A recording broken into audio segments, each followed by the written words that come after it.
Muncul apa di benak saudara ketika kita tahu daftar penderitaannya itu? Boleh nggak kita bertanya, apakah Tuhan tidak adil? Atau kita berpikir, pasti ada dosa Paulus ini. Kalau tidak, masa Tuhan begitu? Itu biasa orang Pentakosta yang ngomong seperti itu. Ada dosa ini pasti. Ayo, saudara mikir apa cepat? Perjuangan, apalagi? Bayangkan, berkali-kali kita membaca surat-suratnya. Aku dikatakan Rasul Yesus Kristus yang dipenjarakan karena Injil. Dia bangga sekali. Lebih daripada separuh hidupnya dalam penjara, saudara. Bukan karena dia salah. Lalu apa yang membuat dia bisa begitu semangat? Pasti ada suatu dorongan dalam hatinya. Ada motivasi. Nah, kita temukan nanti di pasal 27 kisah Rasul itu, motivasinya hebat sekali. Maka itu kalau perkara-perkara kecil, hanya karena tersinggung, orang maki, orang nyakiti dengan kata-kata semuanya, saudara kita terlalu lemah. Betul tidak? Yang sehebat itu penderitaannya aja nggak patah semangat dan tetap maju. Maka itu saya itu paling jengkel kalau melihat orang Kristen sudah begitu lama pelayanan masih bisa tersinggung karena kelakuan orang lain. Itu malu sekali. Saudara, kalau kita masih direndahkan orang, difitnah orang, dihina orang, lalu kita membalas, kita nggak terima, sangat memalukan nilai Kristen kita. Bukankah kita sering berdoa, ku mau sepertimu Yesus? Kenapa kalau doa itu dijawab kita marah? Kapan kita dijawab doa itu? Ya ketika kita disakiti orang lain. Amin. Ketika kita direndahkan, difitnah oleh orang lain. Itu jawaban doa. Kenapa kita sering kali lupa? Apa motivasinya? Kita lanjutkan ke kisah Rasul pasal 27 tadi. Pada keesokan harinya, ayat 3, kami singgah di Sidon. Julius memperlakukan Paulus dengan ramah dan memperbolehkannya mengunjungi sahabat-sahabatnya. Hebat. Ternyata Julius ini kenal dengan Paulus, tapi dia tidak punya hak untuk membela karena dia bukan membela, dia pengawal kaisar. Tapi dia tahu dalam setiap pelabuhan yang disinggahi oleh kapal membawa tahanan ini, mungkin untuk angkut air tawar, makanan atau sebagainya, Paulus diizinkan oleh Julius untuk mengunjungi sahabat-sahabatnya. Nah, Julius tidak bisa ngerti. Itulah gereja Tuhan yang dikunjunginya. Hebat sekali. Nah, dari sini kita melihat salah satu motivasinya. Dia bisa lari seharusnya. Betul tidak? Karena dia boleh turun kapal sebagai orang bebas. Tapi dia nggak mau lari. Supaya mereka melengkapkan keperluannya. Jadi diberi kesempatan Paulus dapat berkat dari saudara-saudaranya gereja-gereja Tuhan itu. Ayat 4, oleh karena angin sakal kami berlayar dari situ menyusur pantai Siprus, dan setelah mengarungi laut di depan Kilikia dan Pamfilia, sampailah kami di Mira di daerah Likia. Di situ perwira kami menemukan sebuah kapal dari Alexandria yang hendak berlayar ke Italia. Ia memindahkan kami ke kapal itu. Nah, rupanya kapal itu lebih besar, lalu dipindahkan. Selama beberapa hari berlayar, kami hampir-hampir tidak maju, dan dengan susah payah kami mendekati Knidus. Karena angin tetap tidak baik, kami menyusur pantai Kreta, ini pulau Kreta, melewati Tanjung Salmone. Sesudah kami dengan susah payah melewati tanjung itu, sampailah kami di sebuah tempat bernama Pelabuhan Indah dekat kota Lasea. Sementara itu sudah banyak waktu yang hilang, waktu puasa sudah lampau, dan sudah berbahaya untuk melanjutkan pelayaran. Sebab itu, perhatikan sikap ini. Sebab itu Paulus memperingatkan mereka.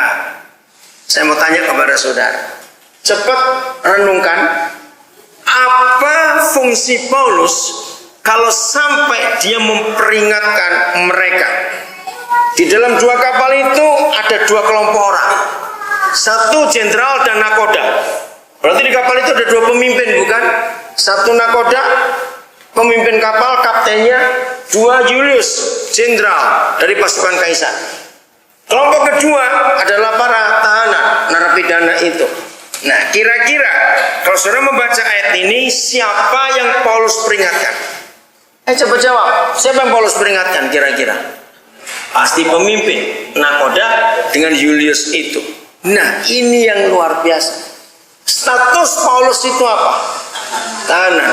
Kalau sampai dia ditulis memperingatkan, berarti dia berstatus apa? Saat itu. Gak usah ragu-ragu. Berstatus apa? Pemimpin. Dia jadi kaptennya. Kan aneh.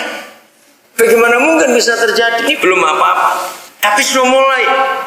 Nah saudara, dalam hidup kita, percayalah, setiap kita yang jumpa Yesus, saya berani mengatakan ini, dengar baik-baik kalimat ini, setiap kita yang jumpa Yesus Tuhan, kita langsung jadi pemimpin. Katakan amin. Ini penting sekali untuk kita menemukan kebenaran ini. Setiap kita yang jumpa Yesus itu langsung jadi pemimpin. Kenapa? Karena ini kerinduan Tuhan. Kalau saudara baca kitab Daniel, coba beri tanda tetap Kisah Rasul 27, Daniel pasal 12 ayat yang ketiga. Coba bacakan Daniel 12 ayat yang ketiga. Simpan kalimat ini. Begitu kita manusia berdosa, jumpa Yesus, langsung jadi pemimpin dalam hidupnya. Silakan Daniel 12 ayat 3. Yuk. Dan orang-orang bijaksana Ya. bercahaya seperti cahaya cakrawala. Ya, stop. Papa berkata bahwa orang-orang benar itulah orang-orang bijaksana. Dan orang-orang bijaksana itulah orang yang jumpa Yesus akan bercahaya seperti cahaya cakrawala. Lanjut. Dan yang telah menuntut banyak orang kepada kebenaran. Bukan akan, yang telah menuntun berapa orang? Banyak orang. Kemana? Kepada kebenaran. Dan itulah Yesus kebenaran itu. Lanjut. Seperti bintang-bintang, tetapi Tetap. untuk selama-lamanya. Saudara, kita ingat sampai hari ini, sekalipun alat navigasi sudah hebat kalau di laut, tapi orang tetap lebih bisa mengandalkan bintang-bintang karena mereka itu akurat dan nggak bisa salah. Ribuan tahun nenek moyang manusia bisa mengarungi lautan luas karena mereka mengandalkan bintang-bintang kalau malam itu. Nah, apa artinya orang-orang bijaksana menjadi bintang-bintang yang percaya? Itulah pemimpin. Amin.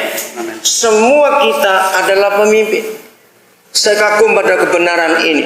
Saudara nggak perlu sekolah kepemimpinan, kursus leadership, bayarnya mahal sekali sekarang ini.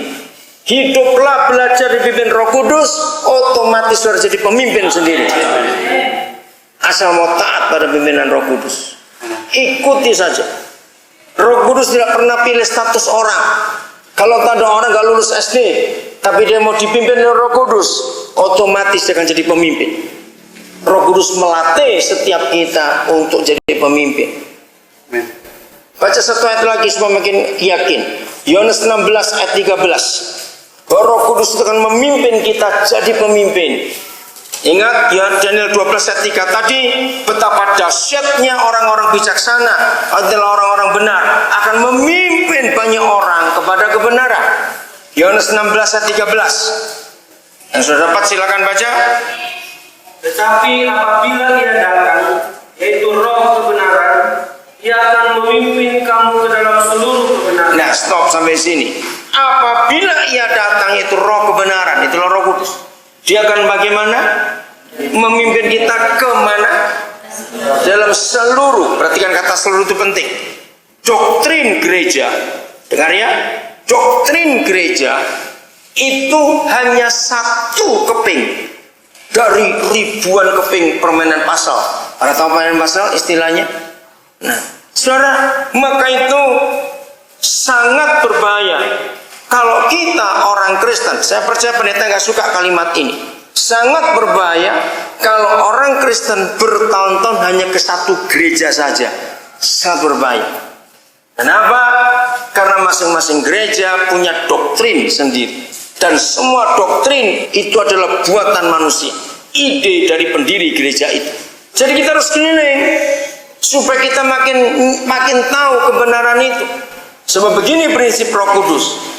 Bapa di surga tidak akan pernah dan tidak akan mungkin memberikan seluruh kebenarannya hanya pada satu kelompok atau pada satu orang.